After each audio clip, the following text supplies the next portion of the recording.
Hello guys, మరి Korean Kanakaraju trailer review అనమాట. Actually Varun Tej గారికి కొంచెం ప్రాబ్లం ఉందండి. ముందు నుంచే తెలుసు మనకి. మెగా ఫ్యామిలీలో మ్యాక్సిమం స్ట్రగుల్ అయ్యే హీరో ఎవరైనా ఉన్నారు అంటే అది one and only Varun Tej అనమాట. ఎందుకంటే ఎప్పుడో సెట్ బ్యాక్ చేస్తాడు, డెబ్యూట్ ఇచ్చేయడం, ఫిదాతో మంచి బ్లాక్ బస్టర్ కొట్టడం, ముకుందాతో ఆ రోజుల్లో కొంచెం పర్వాలేదు, ఒక ట్రాక్లో ఉండేవాడు. బట్ తర్వాత ఒక్కొక్కడే సినిమా చేస్తున్న కొద్దీ కూడా అదేంటంటే డౌన్ఫాల్ అయితే జరుగుతుందన్నమాట. సో రీసెంట్గా చూసుకుంటే ఒక్క సినిమా కూడా చెప్పుకోదగ్గ హిట్ అయితే పడలేదు. అండ్ దానికి తోడు ప్రతిసారి ఏంటంటే అదొక సెటిల్ యాక్టింగ్గా, లేకపోతే కొంచెం బయట పెట్టలేకపోతున్నాడు అనమాట. సో క్యారెక్టర్లు అనేవి కరెక్ట్గా పడట్లేదు. ఏమీ యూజువల్గా మెగా హీరోస్ ఏంటంటే కొంచెం ఇన్వాల్వ్ అయిపోతారు. ఏదైనా ఒక సినిమా ఒక క్యారెక్టర్ బాగుంది అంటే మనం చాలా చూసాం. ఈవెన్ వైష్ణవ్ తేజ్ది కానీ, సాయిధరం తేజ్ది కానీ, సో చూసాం చాలామందిది. బట్ వరుణ్ తేజ్ విషయంలో మాత్రం ఒక మిస్టేక్ అయితే ఎప్పుడూ జరుగుతూనే ఉంటుంది. మరి ఈ సినిమాతో ఏమైనా కొంచెం అది ఏమైనా మారుతుందా లేదా అది కూడా చూడాలి మనం.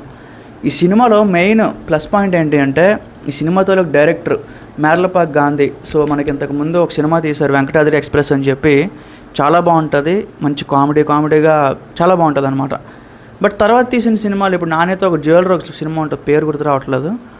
సో ఏదో ఉంటుంది, ఆ సినిమా కొంచెం మళ్ళీ ఫ్లాప్ అయింది. సో అట్లాగే ఒక్కొక్కటి వస్తున్నాయి కానీ చెప్పకుండా వెళ్ళిపోతున్నాయి. అది పెద్దగా ఆకట్టుకోలేదు. ఎక్స్ప్రెస్ రాజా అనే ఒక సినిమా కూడా ఉంది, అది కూడా బాగుంటుంది, సర్వన్ అన్నది. సో ఈ మాదిరిగా డైరెక్టర్ విషయంలో పర్వాలేదు, పాజిటివ్గా ఉన్నాను నేను. బట్ ఈ ట్రైలర్ చూసినప్పుడు మాత్రం ఓకే, కొంచెం డిఫరెంట్గా ట్రై చేశాడు ఈసారి, పర్వాలేదు అనేటట్టు ఉంది. కొన్ని డైలాగ్స్ విన్నప్పుడు కానీ కొన్ని ఆ విజువల్స్ అన్నీ కూడా సో కంప్లీట్ మన ఆంధ్రాలో ఉండే ఒక విలేజ్ని తీసుకెళ్ళి కొరియాలో ఉండే ఒక కల్చర్తో కనెక్ట్ చేయడం, ఒక kind of socio fantasy elements అని ఇంక్లూడ్ చేయడం. సో నాకైతే పర్వాలేదు గైస్, ట్రైలర్ లుక్స్ ప్రామిసింగ్ అని చెప్తాను నేను. మరి కంటెంట్ ఏమైనా ఒక రకంగా మనకి కొంచెం కనెక్ట్ అయితే ఖచ్చితంగా సినిమా అయితే బ్లాక్ బస్టర్ కొట్టే అవకాశాలు అయితే ఉన్నాయన్నమాట. వరుణ్ తేజ్కి ఈజ్ మచ్ నీడెడ్ ఫిలిం, ఎందుకంటే అందరూ మర్చిపోతున్నారు ఆయన్ని.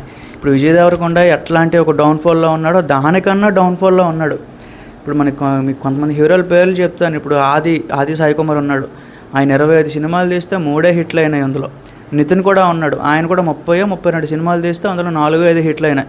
సో అదే లిస్ట్లో ఈ వరుణ్ తేజ్ కూడా ఉన్నాడు అనమాట. సో పర్వాలేదు గైస్, నేనైతే ఒకటే చెప్తాను, ట్రైలర్ అయితే బాగుంది. స్కోర్ కానీ, తర్వాత డైలాగ్స్ కానీ, ఆయన మేక్ ఓవర్ కానీ, సో కొన్ని ట్విస్టులు కూడా ఉండే అవకాశం అయితే ఉంది అనిపిస్తుంది నాకు. ఐ విష్ ఈ సినిమా ఆయనకి పెద్ద హిట్ అవ్వాలి అని కోరుకుంటున్నాను. But on the other hand మనం ఇక్కడ ట్రైలర్లో కొన్ని క్రింజ్ డైలాగ్స్ కూడా ఉన్నాయి, అది కూడా మనం మర్చిపోకూడదు. ఆ క్రింజ్ డైలాగ్స్ ఏవైతే ఉన్నాయో వదిలేయాలి. సో వీలైనంత వరకు వాటిని అవాయిడ్ చేయాలి సినిమాలో. సో కొంచెం బెటర్ రైటింగ్ ఇంకా పెడితే బాగుంటుందేమో అనేది నా ఒపీనియన్. సో ఈ నెలలోనే release guys, I think August 7th అంటున్నారు. చూద్దాం, ఒకవేళ మనకి ఆ రివ్యూ కూడా వీలైతే పోస్ట్ చేద్దాం మనం. So stay tune for more updates. Thank you.